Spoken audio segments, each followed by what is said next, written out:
Ndagusuje cyane wowe mukunzi wa GC Revolution TV ndetse nawe ushobora kuba ugeze kuri iyi channel bwa mbere. Iyi ni GC Revolution TV, twungurana byinshi bidufasha gutera imbere mu ngeri zose.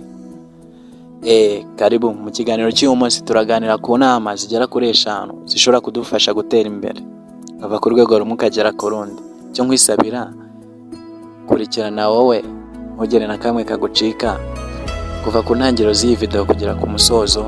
Ndabizi uragira icyo wunguka kandi cy'ingirakamaro. Bana nanjye.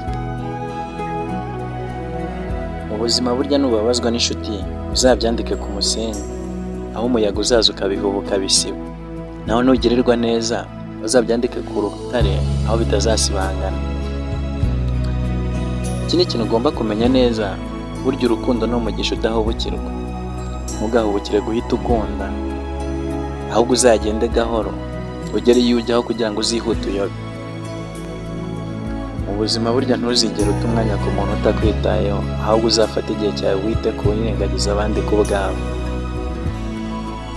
Ikindi kintu ugomba kumenya ku buzima, burya mu buzima inshuti iz'amarira yawe irusha agaciro inshuro 10 inshuti z'ibyishimo byawe cyangwa se iz'iseko yawe gusa. Ikindi kintu ari iyindi nama ariyo yanyu urimenya nawe y'uyu munsi. Menya neza ko burya mu buzima nta gahoraho, nta mvura igwa ntiyitwe kandi nta kitagira iherezo. Ibyo byose bishatse kuvuga iki? Burya mu buzima duhura n'ibibazo, twahura n'ubuzima tutishimiye tukaba twababara. Burya nuhura n'ibyo bibazo cyangwa ugahura n'iyo situation utishimiye, muri icyo gihe ntuzihebe, ntuzate ibyiringiro.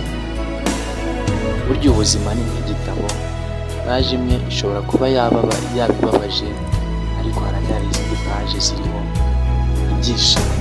Komeza ubuzima kandi komeza urwane nacyo. Ndagushimiye cyane wowe wabanye nanjye, Imana iguhe umugisha. Niba utarakora subscribe yikorera, kandi niba warayikoze uke gusangiza n'abantu. GC Revolution TV ndabakunda. Ciao.